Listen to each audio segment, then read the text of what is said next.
El Comité de Seguridad del Congreso de Estados Unidos aprueba $10.000 millones para construir el muro con México, mientras en la frontera entre Tijuana y San Diego siguen levantándose prototipos. Este tiene 9 metros de altura y se espera que esté acabado a finales de mes. En el barrio fronterizo de Colonia Las Torres, en Tijuana, critican el plan de Donald Trump. Con un muro, pues, de todas maneras la gente, aunque lo ponga o no ponga, se va a cruzar. Va a seguir cruzando. Sí, tío, aunque lo hagan más grande, como lo hagan. Trump ha dicho que encontrará una manera para que México reembolse a Estados Unidos por la construcción del muro, pero que el Congreso necesitaría financiarlo primero. Está mal lo que está haciendo Trump, ¿verdad? Con hacer eso, porque está dividiendo dos naciones. El proyecto de ley aprobado este miércoles incluiría otros $10.000 millones para mejoras y agentes fronterizos. Aunque se espera que el proyecto de ley sea aprobado por la Cámara Baja, es improbable que logre la aprobación del Senado, donde necesitaría una mayoría de 60 votos y los conservadores solo cuentan con una mayoría de 52 escaños. Estados Unidos y Corea del Sur acordaron comenzar el proceso para enmendar su Tratado de Libre Comercio a petición de Washington, según informó este jueves el Ministerio Surcoreano de Comercio, Industria y Energía. Ambas partes coincidieron en la necesidad de reformar el Acuerdo de Libre Comercio para fortalecer aún más los beneficios mutuos, en un encuentro entre los titulares de comercio de ambos países celebrado la víspera en Washington. Seúl iniciará los procedimientos necesarios para comenzar las negociaciones, incluida la realización de un estudio de viabilidad económica, audiencias públicas e informes al Parlamento. El acuerdo supone un logro para las políticas proteccionistas del presidente estadounidense Donald Trump, que desde hace tiempo ha abogado por modificar sus tratados de libre comercio con Corea del Sur y otros países. Washington considera que el acuerdo, conocido como KORUS, ha incrementado su déficit comercial con el país asiático, que se sitúa en $27.700 millones en 2016, casi el doble con respecto a los 16.600 millones en 2012, cuando entró en vigor. Seúl asegura que sin el acuerdo el déficit sería mayor y defiende que ha contribuido al crecimiento económico de ambos países. Desde que el Tratado de Libre Comercio entrara en vigor hace 5 años, la inversión coreana en Estados Unidos se ha incrementado en torno a un 164%, hasta los $5.800 millones, y se han creado 45.000 empleos. El Acta de los Valores del Estado de California. California oficialmente se declara estado santuario. El gobernador Jerry Brown firmó la ley SB 54, también conocida como el Acta de Valores, la cual impedirá que las agencias policiales locales y sus recursos sean utilizados para ejercer las leyes migratorias. Rechazamos las políticas públicas repugnantes de Washington. Rechazamos la retórica vil de odio de Washington y de Donald Trump, y donde respetamos al inmigrante. La controvertida ley enfrenta fuerte oposición de algunos departamentos de alguacil que están a cargo de las cárceles. Ahora su colaboración con agentes federales será limitada y solamente podrán trasladar a indocumentados acusados de delitos graves. Ahora vamos a asegurarnos de que todos los alguaciles, incluyendo los que se opusieron al California Values Act, tienen que implementarlo al pie de la letra. Después de negociaciones y enmiendas, los legisladores llegaron a un acuerdo que condujo a la firma del gobernador. El presidente del Senado californiano, Kevin de León, celebró esta nueva victoria con la comunidad de la Escuela Academia Avance, junto a Rómulo Abélica y su familia, quienes han vivido de primera mano la separación familiar. Si esto hubiera existido cuando yo, el 28 de febrero, mi familia no hubiera sufrido, ni yo tampoco hubiera sufrido tanto tiempo separado de ellos. Y me da mucho gusto que ahora las familias ya no van a poder ser separadas. La ley dice que las escuelas, bibliotecas, centros de salud y las cortes son zonas seguras y deberán establecer políticas que limiten la aplicación de las leyes de inmigración. La policía local aún podrá colaborar con agencias federales en investigaciones sobre el tráfico de personas y drogas y la seguridad cibernética, siempre y cuando la aplicación de la ley migratoria no sea el objetivo principal. Esta ley entra en vigor el 1 de enero 2018. En Los Ángeles, Dulce Castellanos, Univisión.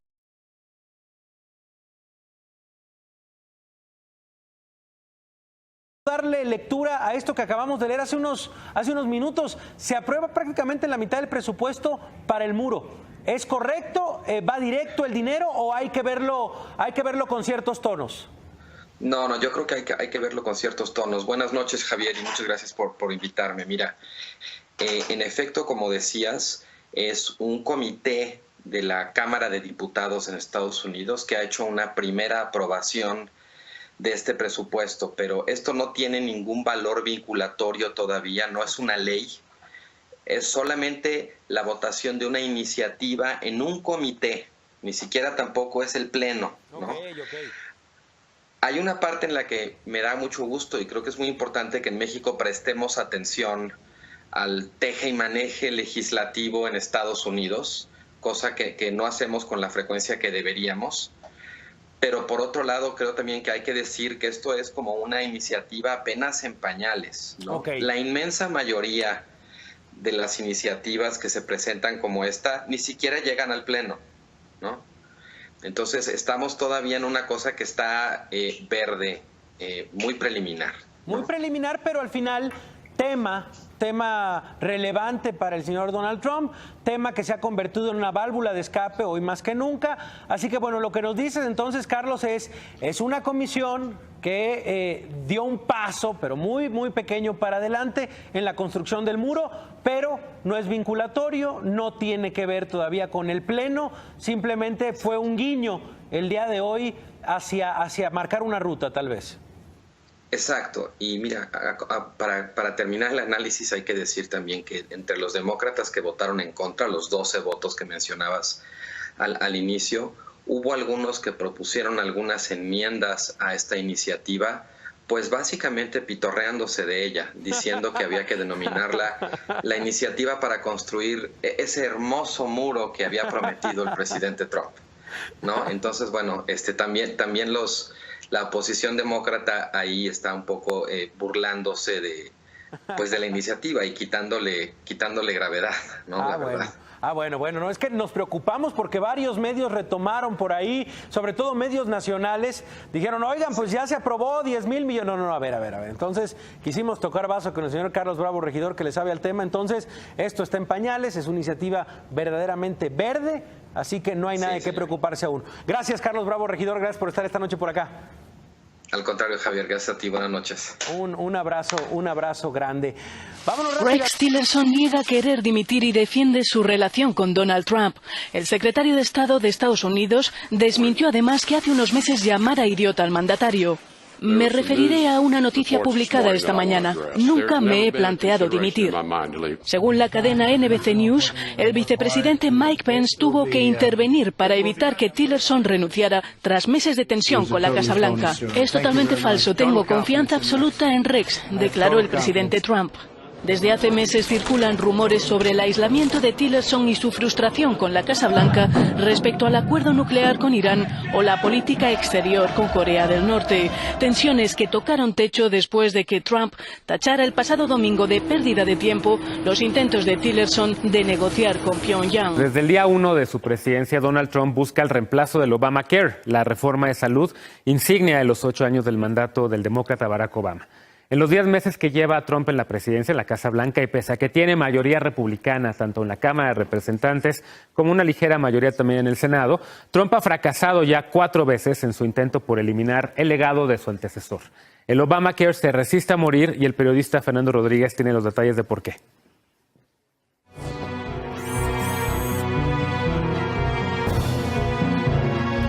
Well, to be clear, through events that are under our control and not under our control, we don't have the votes. Con estas palabras, los senadores del Partido Republicano anunciaron el 26 de septiembre su cuarto fracaso en su intento por eliminar el Obamacare. Eliminar la Ley General de Salud fue una de las principales promesas de campaña de Donald Trump, pero en 7 meses no lo ha conseguido. We're going to get there. To my Republican colleagues, we're going to fulfill our promise to repeal and replace.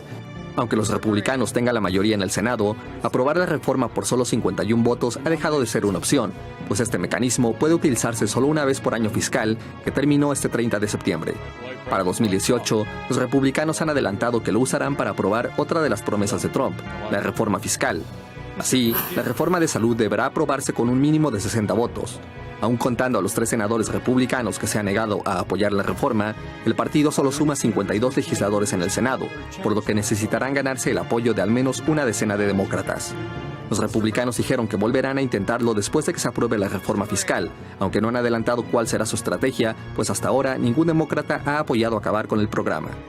Analistas y medios como The Atlantic, CNN y Bloomberg han advertido que pese a no haber podido eliminar el Obamacare en el Congreso, el gobierno de Donald Trump ha iniciado una campaña de sabotaje interno. El gobierno federal ha tomado medidas que perjudicarán el crecimiento en el número de afiliados, lo que incrementará el costo del seguro según los analistas. El Departamento de Salud no enviará a sus directores regionales a los eventos de registro durante el resto del año, lo que provocó que algunas organizaciones estatales cancelaran los eventos. Por orden federal, este periodo de registro será solo de 45 días, cuando en años anteriores duraba más de 3 meses. El gasto de publicidad también se redujo un 90%, argumentando necesidades de austeridad. Al mismo tiempo, el Departamento de Salud ha puesto en circulación videos que atacan directamente al Obamacare, señalando, entre otras cosas, que la ley atenta contra la libre empresa en Estados Unidos. Si estos factores hacen fracasar el Obamacare, las encuestas señalan que el 61% de los electores culparía al gobierno de Trump y no al de Obama. Aún así, Trump insiste en que lo mejor será dejar que el Obamacare explote. That the best thing we can do politically speaking is let Obamacare explode. It is exploding right now. Para Foro Global, Fernando Rodríguez. En efecto, con la composición actual del Congreso, a Trump no le alcanzan los votos para poder reemplazar y eliminar el Obamacare como él quería. Y en efecto, también su agenda legislativa la habíamos platicado aquí la semana pasada con la profesora María Pía Taracena de la Universidad Iberoamericana. Trump la tiene bastante complicada en el Congreso para sacar adelante su reforma fiscal, la aprobación del presupuesto y además el Obamacare. O sea, en un año en la presidencia de Estados Unidos, Donald Trump ha tenido 0 victorias legislativas.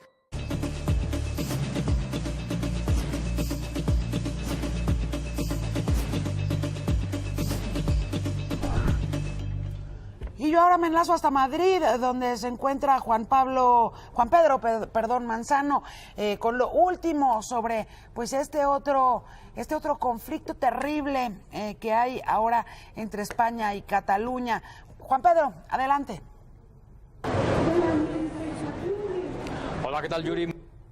Más madera. Si se pensaba que la ya enrarecida de por sí atmósfera que se está respirando estos días en Cataluña podía ir a peor, pues sí, va a peor. El Tribunal Constitucional Español, que es la más alta instancia judicial que existe en este país, en España, ha prohibido el Pleno del Parlamento catalán, que tenía previsto aprobar el próximo lunes la declaración unilateral de la independencia de Cataluña. De modo que la pregunta que cabe ahora hacerse es la siguiente: ¿los independentistas catalanes van a ser capaces o no nuevamente de desafiar una orden del Tribunal Constitucional? Porque si así fuera, si la volvieran a desafiar el próximo lunes, entonces nos veríamos en una situación muy parecida que las imágenes ya famosas del día de la votación del referéndum por la independencia de Cataluña. De modo que vamos a ver qué sucede. De momento han sucedido más cosas. El Banco Sabadell, el segundo banco mayor de Cataluña, acaba de decidir que se marcha, que no aguanta más la situación que se vive y se traslada fuera de Cataluña. La misma situación está el primer banco, CaixaBank, y la tercera entidad financiera, Catalana Occidente. Y ojo, porque mañana el gobierno español va a aprobar una ley de urgencia para facilitar a las empresas catalanas que lo deseen abandonar Cataluña y venirse al resto de España. Vamos a ver qué sucede, lo seguiremos contando aquí. De momento te devuelvo la conexión ahora porque lo es lo que tenemos para contar, pero seguiremos informando. Un saludo, buenas noches, Yuri, hasta luego. Muchas gracias, Juan Pedro Manzano, y nosotros permanecemos al pendiente. Imagen Noticias con Yuridia Sierra, lunes a viernes 2 p.m. Participa en Imagen Televisión. ¿Cuál fue el efecto del euro tras una semana agitada en Cataluña? Hoy nos acompaña José Ricaurte Jaén para un informe en vivo desde la Plaza de España.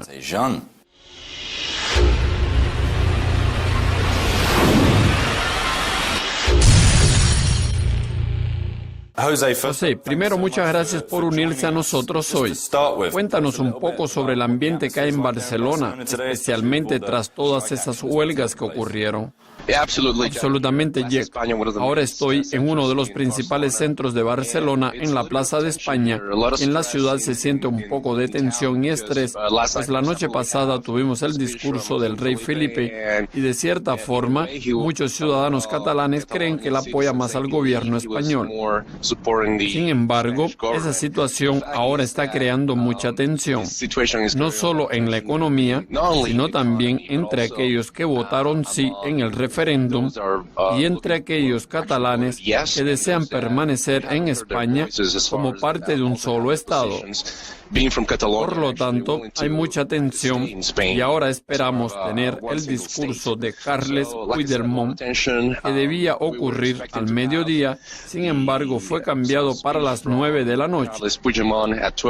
Por lo tanto, hoy dentro de algunas horas nosotros podremos oír del gobierno local catalán la declaración de independencia, por lo que podremos sentir mucha tensión.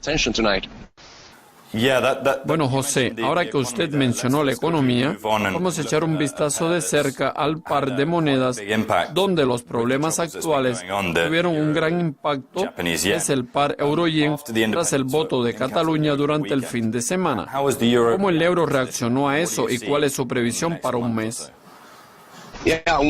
Sí, en nuestra última previsión, después de las elecciones en Alemania, nosotros mencionamos un 2%. En este momento, estamos cerca de un mínimo de 1,1720 y existe una ligera recuperación que puede mantenerse en cerca de 1,1850. Si pronto vemos una declaración de independencia de parte del gobierno, podremos ver la caída del euro hasta 1,1660. Y si las tensiones se aceleran, podremos ver el trading del euro en el nivel 1,1550. Y desde otro punto de vista, esa situación en Europa y en España en particular fue una buena noticia para el yen japonés. Exactamente. O sea, en términos de igualdad es una buena noticia, pero en realidad las consecuencias pueden ser directamente perjudiciales, no solo para España, sino también para la Unión Europea. Pero si esta noche se produce una declaración de independencia, la cruz euro-yen y los inversores van a apresurarse en busca de protección de riesgo. En ese sentido, la cruz euro-yen podrá fácilmente caer y alcanzar un mínimo de 1,30 dentro de menos de 2 horas después de la declaración. Bueno, José, y por último, si obtenemos la declaración de independencia de Cataluña, eso podría tener un efecto bastante dramático en el euro a largo plazo. Sin duda, el efecto sería bastante dramático y las consecuencias serían malas. En primer lugar, vamos a analizar lo que sucederá con Cataluña si la misma se hace independiente. La primera etapa es el hecho de que la Comisión Europea dijo que el referéndum fue considerado ilegal y ellos no van a reconocer a Cataluña como parte de la Unión Europea. En la segunda etapa, vamos a tener debilidades financieras. Los bancos locales, como por ejemplo Sabadell, probablemente van a estar fuera del sistema. También tenemos al CaixaBank, que también va a sufrir, por lo que habrá mucha congestión en el sector financiero. Ahora, cuando hablamos de la Unión Europea, sabemos que ellos estaban luchando mucho contra la decisión del Reino Unido sobre el Brexit.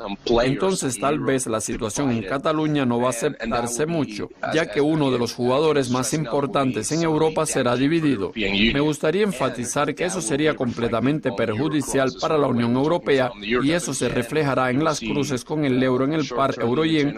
Además de eso, también podríamos ver una apreciación a medio y a corto plazo en el par euro frente al dólar australiano, el euro frente al dólar neozelandés y el euro frente al dólar canadiense.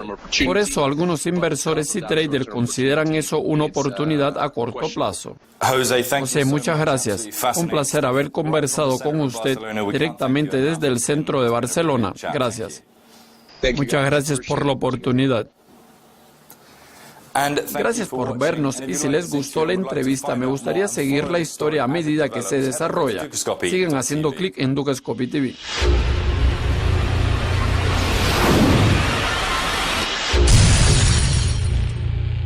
Hasta Reino Unido, muy buenas noches para ti. ¿Qué tal? Muy buenas tardes, Lucero, es un gusto saludarte.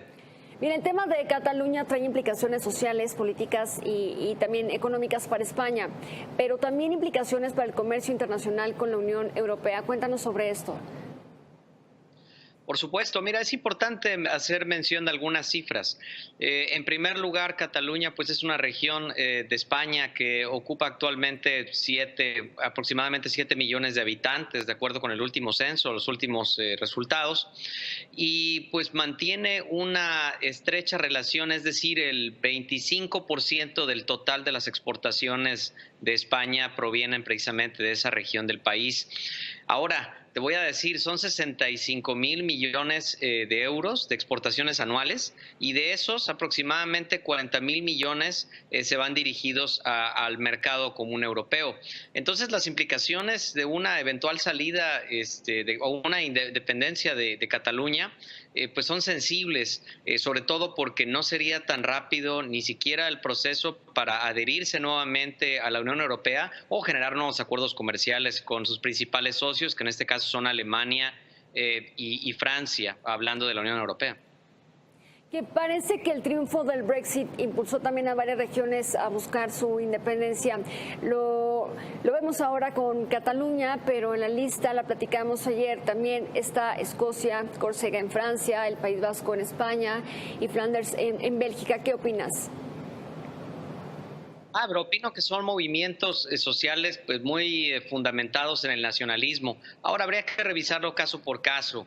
En la cuestión que mencionas de Flanders de Bélgica, pues es la región norte del país donde se habla flamenco y en donde aproximadamente hace más de 100 años pues hubo una limitación y una centralización del poder en la que se limitó a que estas personas de esa región del norte de Bélgica no pudieran pues ni siquiera hablar su idioma original, que es el holandés, y evidentemente también el flamenco. Entonces, en el caso de Inglaterra, pues bueno, es un proceso que continúa y que obviamente está atascado. Y mencionabas también acerca de otras regiones.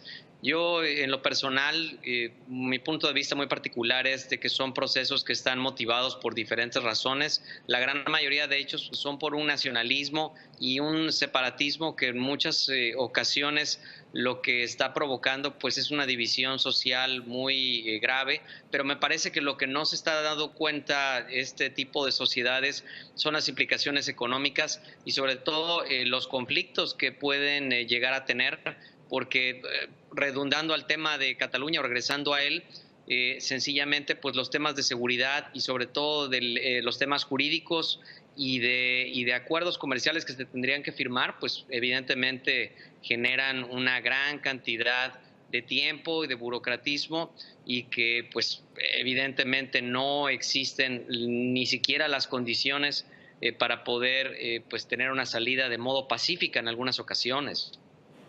Aprovecho la comunicación para preguntarte cómo ve el Brexit.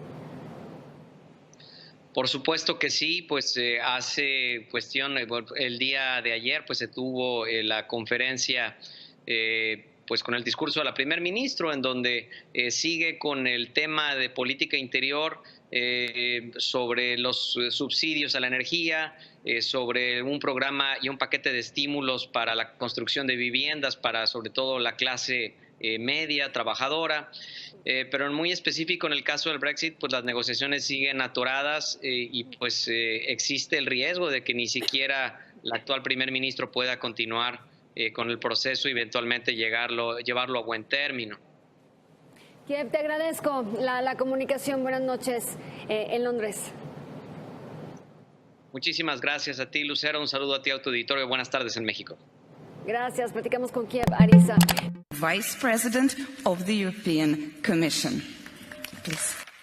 La alta representante de Política Exterior y vicepresidenta de la Comisión Europea, Federica Mogherini, ha anunciado hoy en la inauguración de la conferencia Nuestro Océano, que se celebra en Malta, que la Unión Europea destinará 560 millones de euros para 36 compromisos globales y locales para salvar los océanos.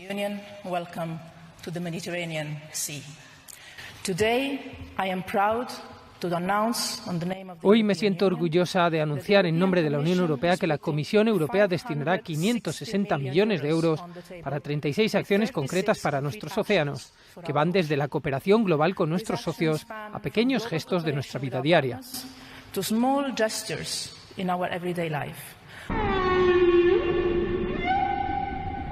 Mogherini avanzó estas cifras argumentando que el organismo es muy consciente de que los mares están enfermos. y que es necesaria toda la colaboración para evitar futuras amenazas. Por ello, Mogherini hizo una llamada a los representantes de gobiernos de los 6 continentes reunidos los próximos 2 días en Malta a escuchar lo que dicen los científicos sobre la situación de los océanos, con datos tan alarmantes como que en 2050 podría haber más plástico que peces en los océanos. En la inauguración de la conferencia que lleva por lema Un océano para la vida, el comisario europeo de Medio Ambiente, Asuntos Marítimos y Pesca, Carmen Ubella, avanzó que uno de los 36 compromisos marinos que anunciará su departamento será la creación de un gran área marina protegida en el mar Adriático, vital para muchas especies de interés pesquero.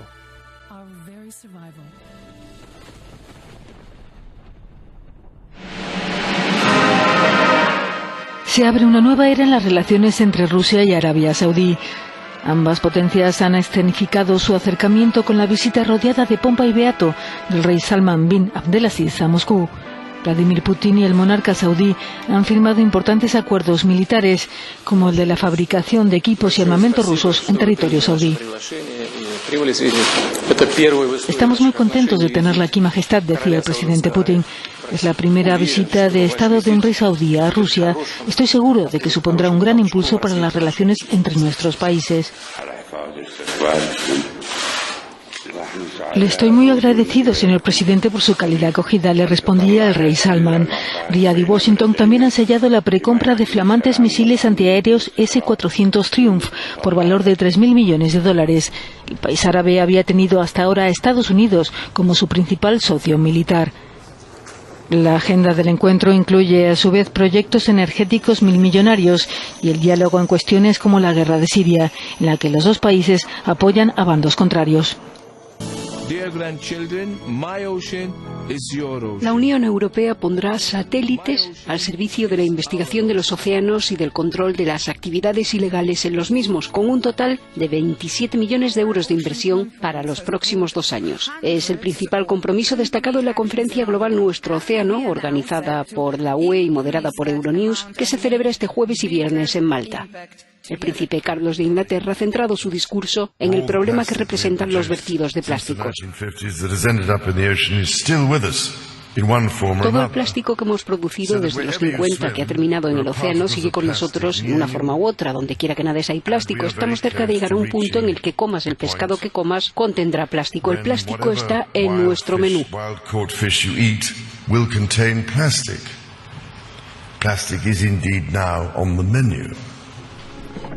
Los compromisos de la Comisión, que suponen una inversión de 560 millones, no solo afectan a las aguas europeas, sino a los mares de todo el mundo. La mayor partida se destinará a financiar la investigación e innovación marina y a promover energías limpias en el mar.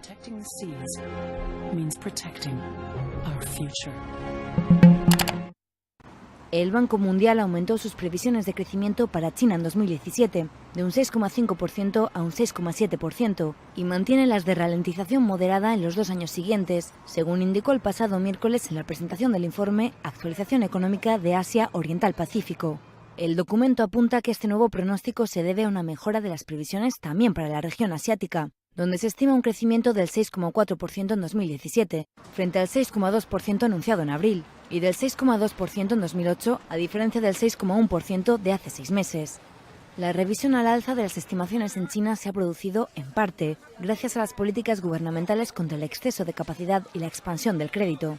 También se debe a que Pekín llevará a cabo una reestructuración de las corporaciones estatales, así como un endurecimiento de la normativa sobre el sistema bancario paralelo, tal y como le recomendó el propio Banco Mundial el pasado abril. Por el contrario, señaló que la tensión geopolítica, el creciente proteccionismo comercial y el nacionalismo económico podrían afectar a elementos como las exportaciones, que por el momento este año se recuperaron a favor de un mayor crecimiento. En el primer semestre del año, China creció un 6,9%, gracias en parte al crecimiento del consumo, que alcanzó el 4,4%, mientras que la inversión lo hizo en un 2,8%. El estudio asegura que mientras los esfuerzos chinos se dirigen en la actualidad a reequilibrar la inversión y la demanda externa, se prevé que su crecimiento se modere en 2018 y 2019, aunque se mantenga por encima del de muchas economías de Asia. Pérez Grobas, quien es presidente de la Asociación Mexicana de Ventas Online. ¿Qué tal, Eric? Bienvenido. Gracias, Ana.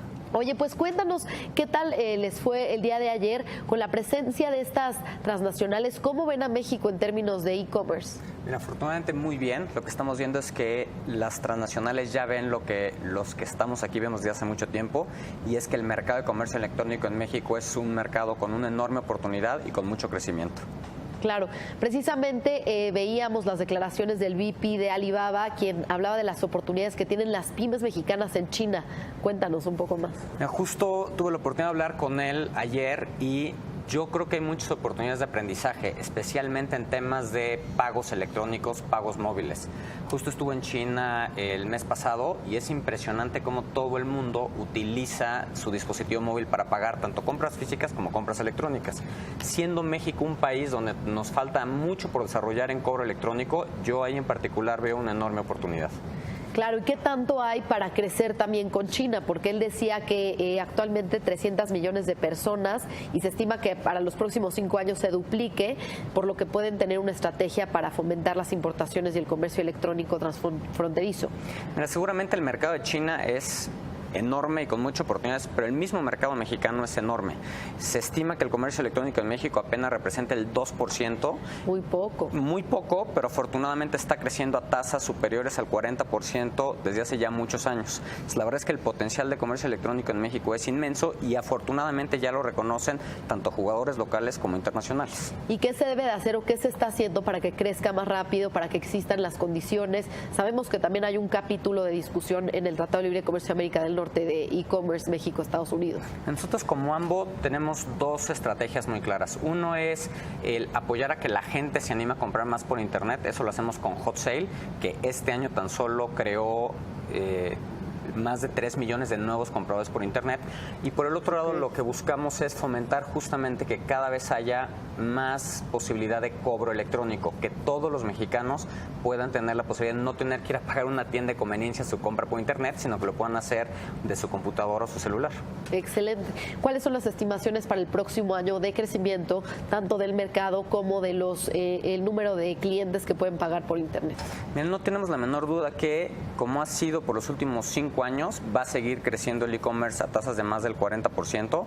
Ya se ven en más de 300 mil millones de pesos y creemos que esas tasas van a seguir pasando por muchos años más, sobre todo justamente por el crecimiento de móvil. Lo que vemos ahorita es que afortunadamente con dispositivos móviles ya la gran mayoría de la población mexicana tiene acceso a compras por internet.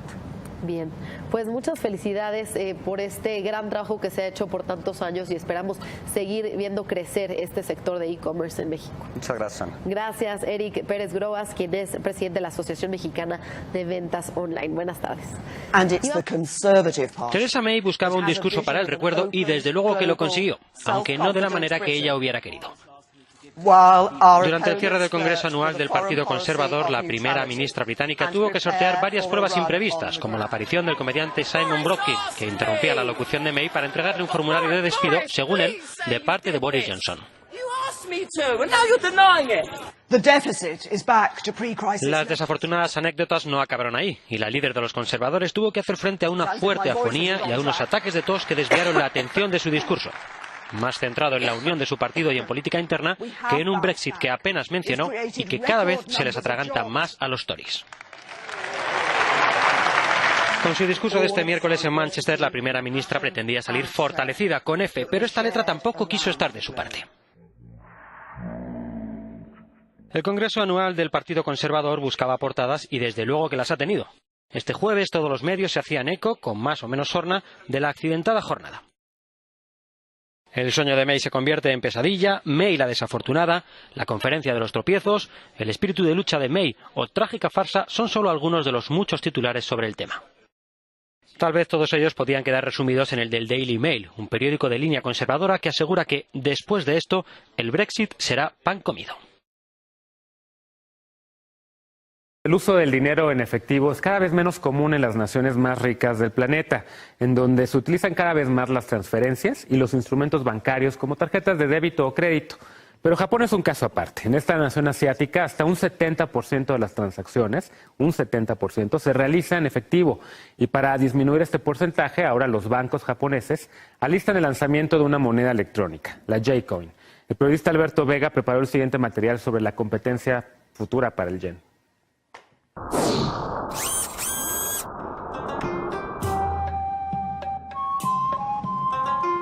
Japón se prepara para lanzar su propia moneda electrónica. Más de 70 bancos japoneses e instituciones gubernamentales negocian para lanzar la J-Coin, que tendrá el mismo valor que el yen.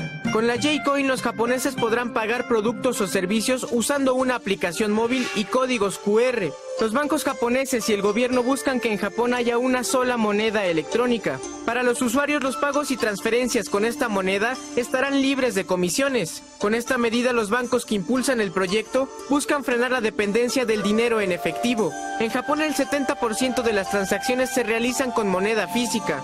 El uso de la moneda digital también les permitirá reducir el gasto por gestión de efectivo, que asciende a 10.000 millones de yenes anuales. Otro beneficio para los bancos y empresas que usen esta moneda será la capacidad de compilar información sobre los patrones de compra de sus usuarios.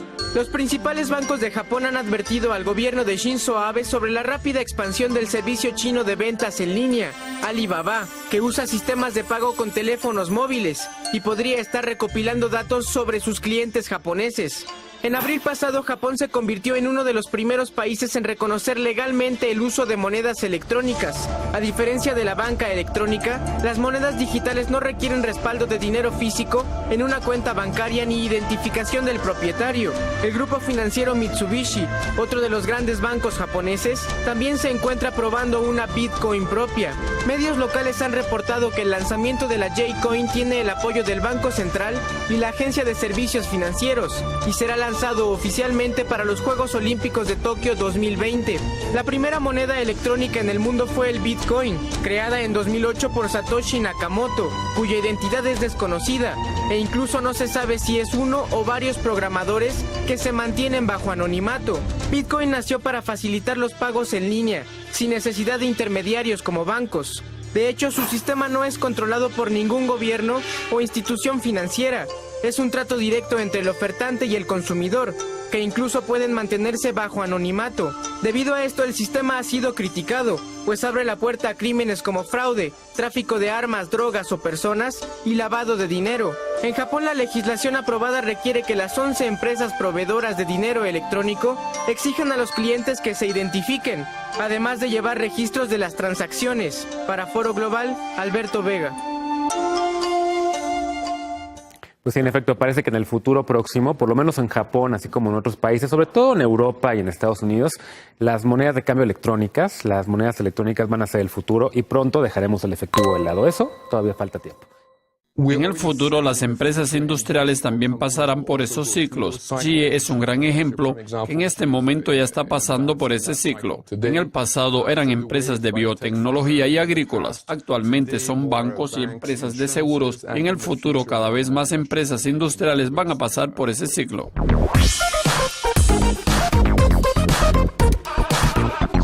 Bueno, Andrés, la innovación es importante para prosperar en el mundo de los negocios. ¿Existen otros pasos a seguir o habrá una orden?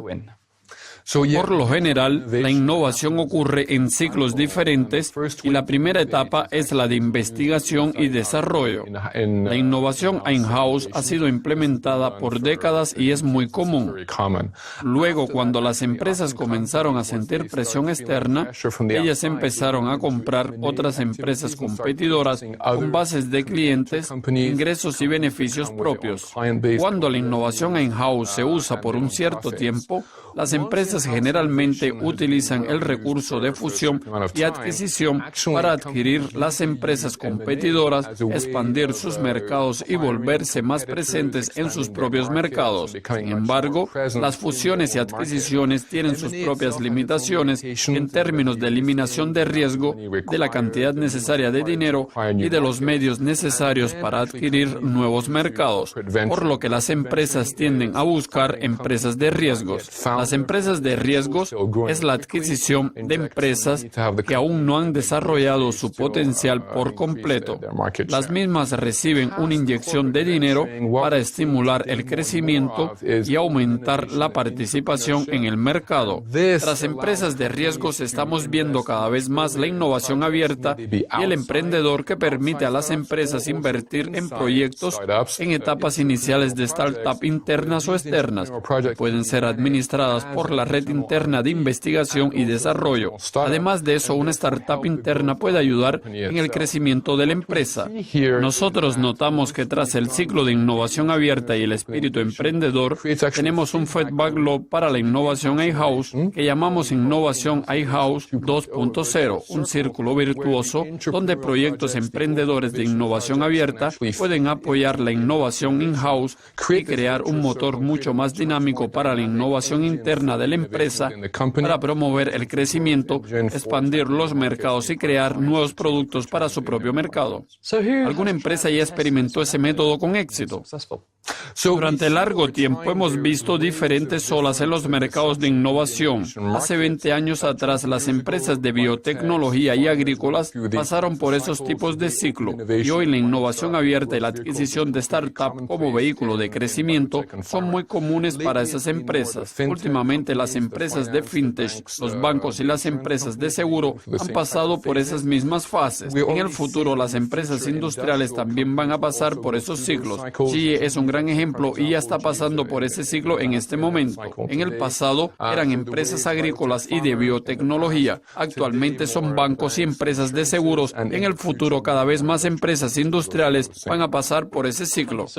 André, muchas gracias por conversar con nosotros hoy en nuestro estudio. Gracias. Eso es todo por hoy, pero sigan conectados a Dukascopy TV para más noticias y entrevistas exclusivas. Hasta luego.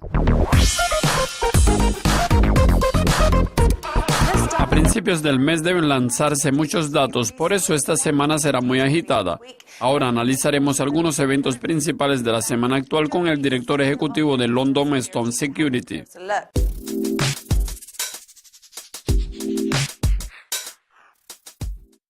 El viernes saldrá uno de los eventos principales de la semana, los datos de las nóminas no agrícolas de Estados Unidos. Ese será el motor principal del dólar estadounidense, incluyendo las noticias de Estados Unidos sobre huracanes y el terror en Las Vegas. No creo que los mercados sean resistentes a los datos de las nóminas no agrícolas.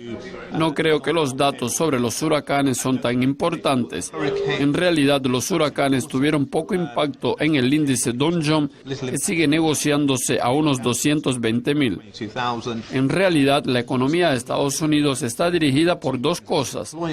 Una es el empleo y la otra son los gastos de consumo. Y las mismas están muy interconectadas entre sí. Cuando usted tiene altos niveles de empleo, en este momento es de 4,4%, significa que la gente puede gastar más y tiene más dinero.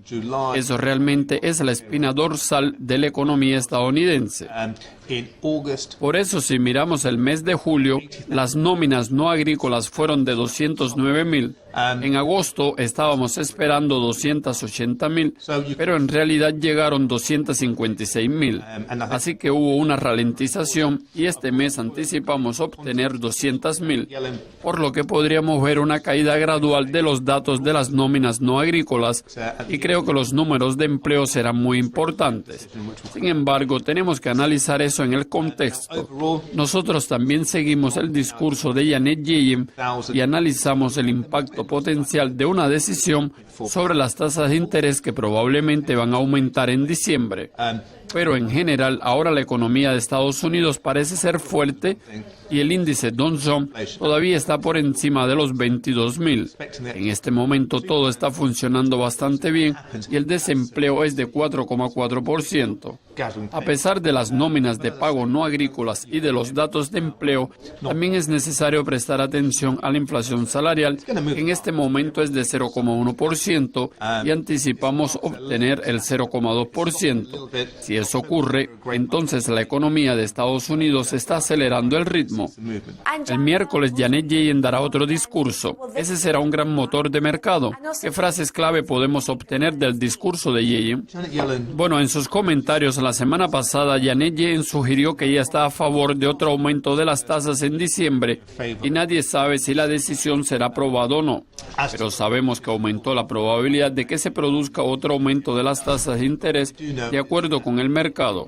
Antes la probabilidad de un aumento de las tasas era de 45 a 50% y ahora la probabilidad es de 70 a 80. Y basándose en eso, la semana pasada el dólar se fortaleció. Ahora lo interesante es que desde el mes pasado la moneda más fuerte fue la libra esterlina y eso fue porque el Banco de Inglaterra también está listo para aumentar las tasas de interés en noviembre. También es interesante que Yellen mencionó el hecho de que la flexibilización de la política monetaria también causaría consecuencias muy serias para la economía de Estados Unidos. En este momento están ocurriendo muchos cambios, no solo en Estados Unidos, sino en todo el mundo.